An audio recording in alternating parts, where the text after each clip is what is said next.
নবী হযরত মুহাম্মদ সাল্লাল্লাহু আলাইহি ওয়াসাল্লাম তিনি আমাদেরকে যদি আল্লাহ তাআলা সুপারিশ করার হুকুম দেন তিনি সুপারিশ করে আমাদেরকে জান্নাতে নিয়ে যাবেন, ঠিক না? এখন কারো সাপোর্ট পেতে হইলে, কারো সুপারিশ পেতে হইলে তার মন জগাইতে হলে, তার মন জগাইতে হইলে তার যেটা পছন্দ সেই কাজটা করতে হবে, ঠিক না ভাই? এই জন্য তার মন জগাইয়ে তারপর তার কাছে প্রিয় হইতে হইলে তার মন জগাইতে হবে, তারপর তার কাছ থেকে কিছু পাওয়া যেতে পারে, ঠিক না? এক বুজুর্গ ব্যক্তি স্বপ্নে দেখতেছে পিছন থেকে একটা হিংস্র প্রাণী বাঘ অথবা সিংহ তাকে ধাওয়া করতেছে, খাবে। হিংস্র প্রাণী কি মানুষ হয় না? ধাওয়া করতেছে। স্বপ্নে দেখতেছে একজন বিজ্ঞ আলেম, আল্লাহর ওয়ালি, আল্লাহর খাস বান্দা স্বপ্নে দেখতেছে যে এরকমের দৌড়াচ্ছে। এখন এই ব্যক্তি দৌড়ে একটা গাছে উঠছে। গাছে ওঠার পরে দেখতেছে মাথার উপরে সাপ। তিনি এটা ডাল ধরে ঝুলে পড়লেন। এখন বলেন এই ব্যক্তির ভয় কেমন? নিচে সাপ, ডালের উপরে সাপ আছে, আবার কুমির আছে ডাঙ্গায়, পাশে আছে কি বাঘ। এখন দেখতেছে কটকট করে শব্দ আসতেছে, দেখতেছে দুইটা ইঁদুর, একটা সাদা ইঁদুর একটা কালো ইঁদুর, ওই ডালটা কাটতেছে।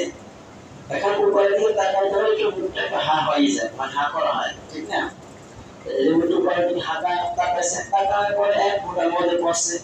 উপরে ছিল মৌমাছির বাসা, মৌমাছি থেকে এক ফোঁটা, চার থেকে এক ফোঁটা মধু পড়তেছেন। ওই উপর থেকে মধু পড়তেছে আর তিনি ওইটা খাইতেছেন। এদিকে সাপের কথা ভুলে গেছেন, বাঘের কথা ভুলে গেছেন।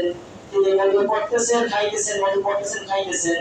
হঠাৎ ঘুম লেগে গেল। পরে তিন ব্যাখ্যা জানতে গেল তার থেকে বড় বিজ্ঞ আলেমের কাছে। আল্লাহর বান্দা, আমি তো রাত্রে এই স্বপ্নে দেখেছি, স্বপ্নের ব্যাখ্যাটা কি বলতেছে? সেই এই স্বপ্নে শুধু তোমার নয়, এই স্বপ্নের ব্যাখ্যাটা দুনিয়ার মানুষের সবার জন্য। তুমি যে দেখেছো তোমার পিছে ভাগ দাঁড় করতেছে, এটা ভাগ না, এটা মালাকুল মাউত। এটা কি মালাকুল মাউত।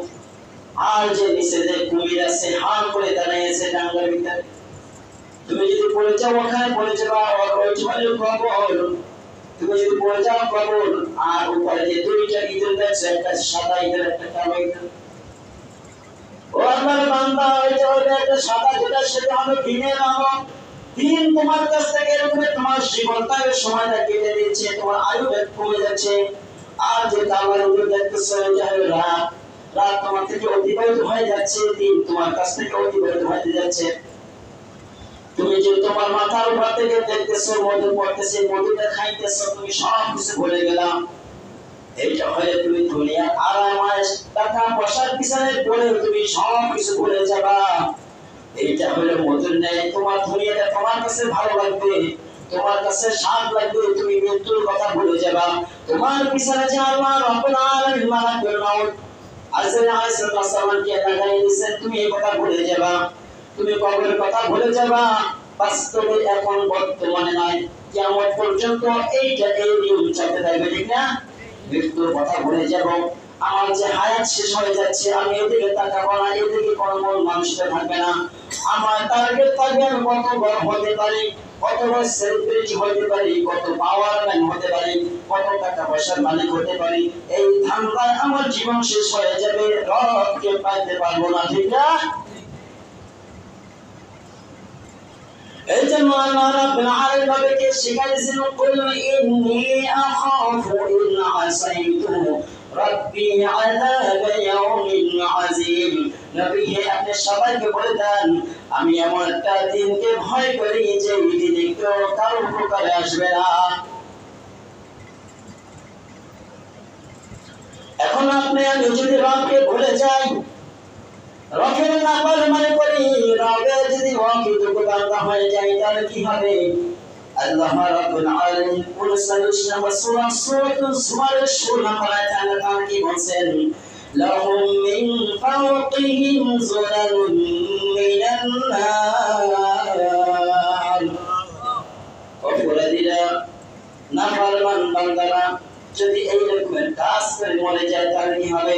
লাহুম মিন ফাওকিহিম সুলালুম মিনান নার, তাদের মাথার উপরে থাকবে আগুন। কি? মিনান নার, তাদের মাথার উপরে থাকবে আগুন। ওয়া মিন তাহতিহিম সুলাল, এবং তাদের পায়ের নিচে থাকবে আগুন। ذلك يخوف الله به عباده يا عباد فاتقون। আল্লাহ রাব্বুল আলামিন তার বান্দাদেরকে বিভিন্ন রকমের ভীতি প্রদর্শন করেন, ভয় দেখান, যাতে আমার বান্দারা বিবেকহারা হইয়া যদি আবেগে পরিণত হইয়া যদি জাহান্নামে না যায়, সেজন্য তাদেরকে বিবেককে জাগ্রত করার জন্য, তাদের মস্তিষ্ক সবসময় ভালো রাখার জন্য বিভিন্ন রকমের আল্লাহ রাব্বুল আলামিন উপমা দিয়ে তার বান্দাদেরকে বোঝাতে চান।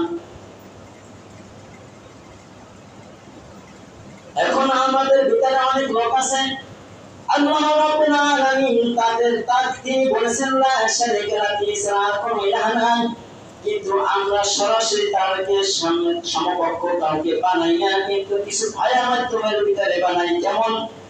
যেমন সূরাতুল তাওবা 31 নম্বর আয়াতে বলা হয়েছে, ইত্তাখাযু আহবারহুম ওয়া রুহবানাহুম আরবাবান মিন দুনিল্লাহি ওয়াল মাসীহ ইবনে মারইয়াম ওয়া মা উমিরু ইল্লা লিয়া'বুদু ইলাহান ওয়াহিদা লা ইলাহা ইল্লা হুয়া সুবহানাহু আম্মা ইউশরিকুন। আল্লাহু আকবার। আশেপাশে দোকান নাই, যদি দোকান থাকতো আপনাদের জন্য একটু খাবারের ব্যবস্থা করতাম, খাইয়ে শক্তি বাড়ায় তারপর আল্লাহর প্রশংসা করে, ঠিক না? আবার একজন ঠিক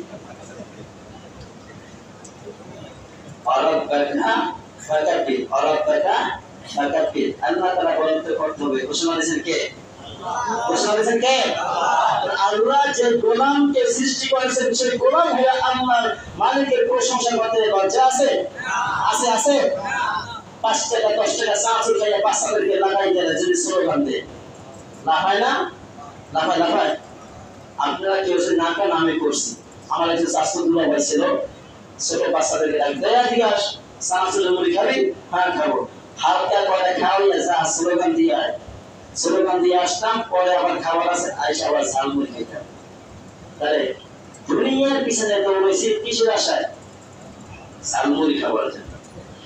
আর যে রব জান্নাতের ভিতরে যে রকমের সুস্বাদু খাবার আল্লাহ তাআলা আমাদের জন্য রেডি করে রেখেছেন, যে সুন্দর আরাম আয়েশের জন্য বিছানার ব্যবস্থা করে রেখেছেন, যেই চোখ কখনো দেখে নাই, যেই কান কখনো কিছু